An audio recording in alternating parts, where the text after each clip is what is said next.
পার্বত্য চট্টগ্রাম হইতেছে পানিশমেন্ট ট্রান্সফারের জায়গা। সরকারি কর্মচারীদের পানিশমেন্ট ট্রান্সফার দেওয়া হয়। পার্বত্য চট্টগ্রামে যাওয়া পানিশমেন্ট, এটা আমাদের আমলাদের মেন্টালিটি। হ্যাঁ ঠিক আছে, এলাকার দুর্গম, ম্যালেরিয়া হয়, এখানে বাস করা চ্যালেঞ্জিং সমতল মানুষের জন্য, কিন্তু সমতলের মানুষ তো যায় ওইখানে, তাই না, বাস করতে। তাহলে ওই জায়গার পোস্টিং কেন পানিশমেন্ট পোস্টিং হবে? ওটা কি বসবাসের অযোগ্য জায়গা? ওখানে যারা থাকে তারা মানুষ না, তারা বাংলাদেশি না? তার মানে দেশের ভূখণ্ডের মধ্যে এমন একটা জায়গা লাগবে যেটা বাস করলে সেটাকে শাস্তি বলে মনে হবে। এটা যদি মাথার পেছনে থাকে তাহলে আপনি কখনোই ওই অঞ্চলের উন্নয়ন বা উন্নতির কোনো পরিকল্পনা নিতে পারবেন না তো, কারণ তো ওইটা তো পানিশমেন্টের জায়গা। ওই জায়গায় তো আপনি লোক পাঠাবেন পানিশমেন্ট দেওয়ার জন্য, শাস্তি দেওয়ার জন্য। ওই জায়গাটাকে তো ভালো করবেন না আপনি। ওই জায়গায় কোনো উন্নয়ন পরিকল্পনা নিতে পারবেন না, কোনো উন্নতির কোনো পরিকল্পনা নিতে পারবেন না। আমি গ্যারান্টি দিয়ে বললাম, লিখে রাখতে পারবেন। আপনি যদি একজন পাহাড়ের বাসিন্দা হন, আপনার কেমন লাগবে বলেন তো? বাদ দেন যে আপনি পাহাড়ের বাসিন্দা, আপনার জন্ম ধরেন পঞ্চগড়, আপনি জন্ম থেকে জানেন এই পঞ্চগড়ে কেউ আসতে চায় না, কারণ কাউকে শাস্তিমূলক ভাবে জোর করে পাঠানো হয় বাইরের লোককে। আপনার কেমন লাগবে তখন ভাবেন। অন্যদিক থেকে দেখেন, পার্বত্য চট্টগ্রামে একটা রাজনৈতিক অস্থিরতা আছে, তাই না? সে ঘর পোড়ার মধ্যে আলু পোড়া দিয়ে খাওয়ার জন্য রেডি হয়ে আছে আমাদের বন্ধু রাষ্ট্র ইন্ডিয়া। সেই জায়গায় আপনি একটা দুষ্টু কর্মকর্তারে পাঠাইলেন, আপনার বিবেচনায় দুষ্টু, শাস্তি দেওয়ার জন্য। তো সে কি করবে? সে তো শত্রুর সাথে হাত মিলায় রাষ্ট্রের সাথে শত্রুতা করবে, ঠিক কিনা? এটা আমাদের রাষ্ট্রনায়করা চিন্তা করলো না, কারো মাথায় আসলো না যে এবার বুঝেছেন তো, ওনারা বুদ্ধিমান, উচ্চ শিক্ষিত হইলেও আক্কেল কম। বুদ্ধি, শিক্ষা, ডিগ্রি না থাকলেও চলে, কিন্তু আক্কেল না থাকলে সারা। এইভাবে রাষ্ট্রের হোগা মারিছে শিক্ষিতরা। রাখাইন রাষ্ট্র হইতেছে, মায়ানমার রেজিম বদলাবে, রোহিঙ্গা ইস্যু আছে, পার্বত্য চট্টগ্রাম অঞ্চল আমাদের জন্য খুবই গুরুত্বপূর্ণ হয়ে উঠবে শিগগিরই। আমি ডক্টর খলিলুর রহমানের প্রতি দৃষ্টি আকর্ষণ করতেছি, জনপ্রশাসনে পার্বত্য চট্টগ্রাম প্রসঙ্গে একটা মৌলিক পরিবর্তন আনতে হবে। এইটা আপনার যে দায়িত্ব রোহিঙ্গা ইস্যুতে, তার সাথেও যুক্ত। আশা করি এটা আপনি করবেন। আপনারা জানেন উনি আমার গুরুজন এবং প্রিয়জন, ওনাকে আমি ব্যক্তিগতভাবে বলতেই পারি, কিন্তু এইটা এমন একটা জাতীয় গুরুত্বপূর্ণ ইস্যু যে এইটা আমি প্রকাশ্যেই ওনাকে আহ্বান জানানো সঙ্গত বলে মনে করতেছি। ডক্টর খলিলকে আমি আসলে কি কাজ করার আহ্বান জানাই, আসেন সেটা একটু শুনি। পার্বত্য চট্টগ্রামে আমরা আমাদের বেস্ট অফিসারদেরকে পাঠাবো, বেস্ট সেরা অফিসারদেরকে পাঠাবো, যারা শুধু তাদের পেশায় দক্ষ না, তারা হৃদয়বান মানুষ হবে। পার্বত্য চট্টগ্রামে গান্দা অফিসার যাবে না, দুষ্ট অফিসার যাবে না। ভালো অফিসার কেন যাবে ওইখানে? কারণ উনাদের আমরা প্রণোদনা দেব। পার্বত্য চট্টগ্রামে পোস্টিং এর জন্য মূল বেতনের দ্বিগুণ প্রণোদনা হিসাবে পাবে যারা যাবে। জয়েন্ট সেক্রেটারি পর্যন্ত যাইতে হইলে পার্বত্য চট্টগ্রামে কম করিয়া হইলেও 2 বছরের সার্ভিস থাকার রেকর্ড থাকতে হবে। আপনি দেখেন পার্বত্য চট্টগ্রামের চেহারা 2 বছরের মধ্যে পাল্টায় যাবে। পার্বত্য চট্টগ্রাম হয়ে উঠবে সবচাইতে শান্তির আর সমৃদ্ধির এলাকা। আমি চ্যালেঞ্জ দিলাম, লিখে রাখতে পারেন। এইবার আসেন আমাদের আসল আলাপ, প্রিয় বিএনপি নিয়ে কথা বলি। আপনারা জানেন আমি বিএনপির নানা ইস্যু নিয়ে আলাপ করতেছি, বিএনপির রাজনীতির সাথে আমার দ্বিমতের জায়গাগুলো তুলে ধরতেছি। বিএনপির অনেকে বলতেছেন যে আপনি জামাতের কথা বলেন না কেন, অনেকে ভাবতেছেন কেনপি নাকি বিএনপির পিছে লাগলো। ওই যে ওইটার মতো, ওই যে কইছিল না হানিফের পোলা, বারবার শুধু আমারই পিছে কেন? এই যে শুনেন, আর মানুষ পান নাই, বারবার শুধু আমার উপরেই, বারবার শুধু আমার উপরেই কেন কেন? দেখেন ভাই, আমি বিএনপি পিছনে লাগি নাই, বিএনপি আমার শত্রু না। আমি আমার মতো একটা বিএনপি দেখতে চাই, সেটা থেকে বিএনপি দূরে সরে যাইতেছে। আপনার বন্ধু যদি আপনার থেকে দূরে সরে যায়, আপনি তো বন্ধুকে সতর্ক করবেন কিনা, সেটা আমার দায়িত্ব কিনা বলেন। আপনারা চিন্তা করে দেখেন, আওয়ামী লীগ যখন ক্ষমতায়, আমার তো আওয়ামী লীগ করাটা সবচেয়ে স্বাভাবিক ছিল, তাই না? আমার অ্যাডভান্টেজও ছিল, তো নানা অ্যাডভান্টেজ ছিল। আমি আওয়ামী লীগের যা যা ক্ষতি করছি দল হিসাবে, আমারে তার নিজের দলে নেওয়ার দরকার নেই, আমারে খালি থামাই চুপ করে রাখতে পারলে তাদের অনেক লাভ হইতো, ঠিক কিনা বলেন? ঠিক একইভাবে আমার তো এখন বিএনপি সমালোচনা না করে সাপোর্ট করে গেলে খুবই ভালো হইতো, আমার জন্য ব্যক্তিগতভাবে ভালো হইতো, তাই না? শীর্ষ নেতার সাথে আমি খুবই ভালো ব্যক্তিগত সম্পর্ক আছে, এখনো আছে। খালেদা জিয়া আমার স্নেহ করেন, বিএনপির একটা বিশাল কর্মী বাহিনী, আমার পাঠক দর্শক অনেকে আমাকে পছন্দ করেন। অপছন্দ যদি একজন করে না তা না, কিন্তু অনেকে আমাকে পছন্দ করে, কিন্তু তাই বলে তো আমি আমার দেশের গণমানুষের স্বার্থকে উপেক্ষা করতে পারি না। আজ যে বিএনপি দেখি, সেই বিএনপি তো আমরা চাই না। এই বিএনপির পাশে যারা ছিল কেন তারা নাই সেটা জিজ্ঞেস করেন, নিজের আত্ম অনুসন্ধান করেন। আচ্ছা বলেন তো বিএনপি নেতারা, আপনারা কি জানেন আপনাদের কর্মীরা কি করতেছে? আপনি কি বিএনপির কর্মীদের কোনো পলিটিক্যাল কাজে এনগেজ করতেছেন? বাংলাদেশের রাজনৈতিক সংস্কৃতি না বদলাইলে তো বিপদ। আপনাদের রাজনৈতিক কর্মসূচি কি? মাঝে মাঝে কর্মীদের নিয়ে মিটিং করা, মিছিল করা, কালে ভদ্রে জনসভা করা, নিয়মিত টকশোতে যাওয়া, ফেসবুক গুতানো, আর দলের বিরুদ্ধে কেউ কিছু করলে দল বেঁধে ঝাঁপে পড়া। এই তো বেশিরভাগের কাছে রাজনীতি করাটা পেশা। এখান থেকে টাকা পয়সা ধান্দা সবকিছু করা যায়। যাই হোক, আর না আগাই আর কি, অনেকের কাপড় ধরে টান দিয়ে ফেলবো। রাজনীতি আর উপার্জনের ধান্দার দুইটা জিনিস এক না। আমি আর এটা নিয়ে কথা কইতে চাই না। যাই হোক, আজকে অন্তত কথা কইব না। রাজনৈতিক দলের আশেপাশে দুর্বৃত্তরা দল বাঁধে মানসির মতো, সেই জন্যই ভালো মানুষেরা আশেপাশে যায় না। এই যে দেখেন, মঞ্চে জিয়ার ছবি দিয়া, খালেদা জিয়ার ছবি দিয়া, এমনকি তারেক রহমানের ছবি দিয়া নর্তকী দেখেন, দেখেছেন? উঠে কি কেউ নাই যে কবে ভাইজান নর্তকী নিয়ে আইসা নিবা? তো নাও, সাংস্কৃতিক অনুষ্ঠান করো, তোমার মতো করে করো। রাজনৈতিক দলের নেতার ছবি টাঙায় কে? আমার নেতার ছবি টাঙায় কে? জিয়ার ছবি টাঙায় কে? দেখবেন কোনো উত্তর নাই। কর্মীদের দোষ দেই কেন? খোদ তারেক রহমানের সভায় বিএনপির শীর্ষ নেতাদের উপস্থিতিতে ওখানে তো নর্তকী আনতে পারে না, কিন্তু ওই নর্তকীর মতো একজন আনছে রোবায়েত ফেরদৌস, জিয়া বন্দনা করিচ্ছে। দেখেন, 1975 সালের বাকশালে 4টি পত্রিকা রেখে সমস্ত পত্রিকাকে বন্ধ করা হয়েছিল, গণমাধ্যমের কণ্ঠরোধ করা হয়েছিল। শুনলে অবাক হবেন, সেই সময়কার সাংবাদিকতা ইতিহাস পড়ে আমি দেখেছি সাংবাদিকরা মুদি দোকান দিচ্ছে, তারা হচ্ছে ভ্যানে দোকান দিয়ে তাদের জীবন জীবিকা। হাজার হাজার সাংবাদিক বেকার হয়ে গেছে। এই যে সাংবাদিকতা পেশার যে ডিগনিটি, তাদের যে মত প্রকাশ ভাব প্রকাশ স্বাধীনতা, এটা ফেরত নিয়ে আসছেন কে? একজন সামরিক শাসনের লোক হয়ে, সামরিক ব্যারাক থেকে এসে শহীদ প্রেসিডেন্ট জিয়াউর রহমান কিন্তু এই যে বহুদলীয় গণতন্ত্রের কথা আমরা বলি, বহু সংবাদপত্রের কথা বলি, বহু মতের কথা বলি, সেটা কিন্তু তিনি আমাদের জন্য নিশ্চিত করেছেন। বিএনপি পর্যন্ত শেষ, বিএনপি বিরোধী থাকার পরে যে নির্বাচন যেটা হয়েছে, সেই নির্বাচনটুকু যা হয়েছে ফাইন। এখানে খুব বেশি কারচুপি জালের কোনো সুযোগ ছিল না। এগুলো আমার কাছে খুব গুরুত্বপূর্ণ না। আমি যতটুকু দেখেছি ভোট যা হয়েছে মোটামুটি ভালোই হয়েছে।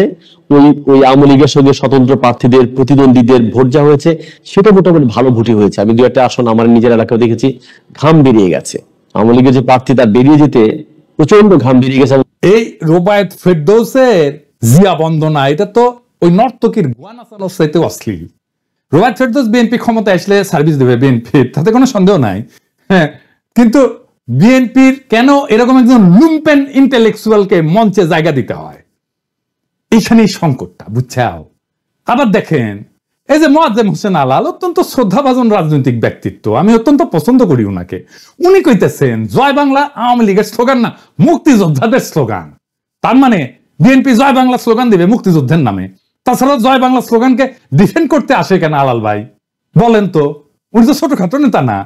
এইবার দেখেন, ওই যে ফজলুর রহমান, ওদের মারিছিলাম, ঝাড়িয়ে দিছিলাম না, ওই মালটা কলে থামেনি, বুঝেছেন? আসেন ফজলুর রহমানকে দেখে, খালেদা জিয়ার উপদেষ্টা ফজলুর রহমান ওয়াজের বিরুদ্ধে বক্তব্য দিতেছে, শুনেন। কোন দেশে এইভাবে মাইক লাগায় সারা রাত শুধু রাজনৈতিক বক্তৃতা হয়, যার নাম কয় ইসলাম? এটা তো একটা ওয়ারান দেশ পাইছে, যা ইচ্ছা তা বলতেছে মৌলানা মৌলবীরা, এবং হেলিকপ্টারে যাইতেছে, গাড়িতে যাইতেছে, লাখ লাখ টাকা নিতেছে। এটা তো একটা ব্যবসা বাণিজ্যের ব্যাপার। এবং এরা তো দুনিয়ার সমস্ত কালচার শেষ করে, বাঙালির যে কালচার, শিক্ষা, সংস্কৃতি, নাটক, যাত্রা, গান, বাউল, মাজার সব শেষ করে দিতেছে তারা। কি চায় তারা? এই দেশে কিছু থাকবে না, সমস্ত বাগানে। তার কণ্ঠে তো সেই নাস্তিকদের প্রতিধ্বনি, তার কণ্ঠে তো সেই বামেদের প্রতিধ্বনি, সেই ফেরাউন নমরুদের প্রতিধ্বনি। এইসব হইতেছে কি? চারিদিকে কি হইতেছে? দেখে মনে হইতেছে না যে আওয়ামী লীগ আমলে যা যা শুনতেন, যা যা শুনতেছিলেন, এখন বিএনপি সেটাই করিচ্ছে। শুধু বিএনপি মাইক বাজায়, ওদের সোহরাওয়ার্দীর বডিগার্ডের ভাষণ না বাজাইতে শুরু করে। এটাই তো আমার চিন্তা এখন। এই ফজলুর রহমান তো খালেদা জিয়ার উপদেষ্টা, সে খালেদা জিয়াকে কি উপদেশ দিবে? কি করাই নিবে খালেদা জিয়াকে উপদেশ দিয়া? সেটা কে আল্লাহ জানে। আপনি এখন কইবেন খালেদা জিয়াকে কইলেই শুনবেন উনি?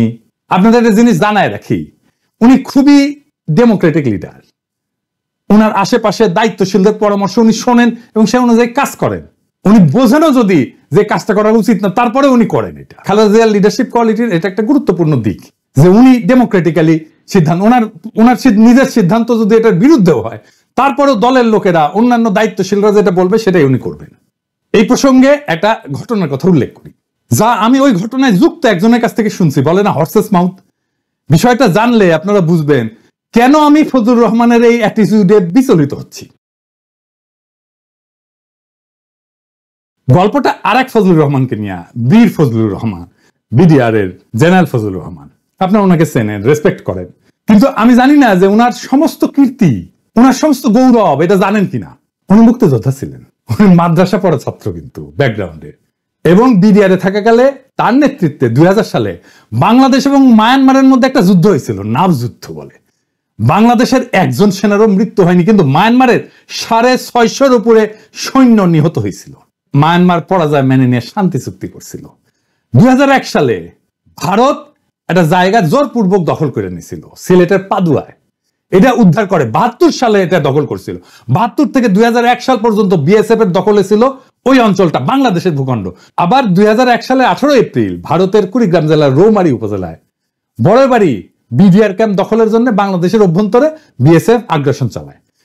উনার নেতৃত্বে বিডিআর বাহিনী অনুপ্রবেশকারী বিএসএফ এর দলকে পরাজিত করে এবং অনেক বিএসএফ এর জওয়ান মারা যায়, এবং বিএসএফ ওই ঘটনার জন্য এই জেনারেল ফজলুর রহমানকে বিশেষভাবে দায়ী করে। উইকিপিডিয়াতে একটা ঘটনা লিখিছে যে ফজলুর রহমানের কেনিয়া সুপু আছে না, ওই যে সুপু প্রেসিডেন্ট, বিএনপি প্রিয় প্রেসিডেন্ট আর কি, ওই যে ওই 1975 সালে 20 আগস্ট শহীদের বডিগার্ডের জয় বাংলা করে দেওয়ার প্রতিবাদ করতে গিয়ে গ্রেপ্তার হয়ে জেলখানায় নিয়ে যাওয়া হয়।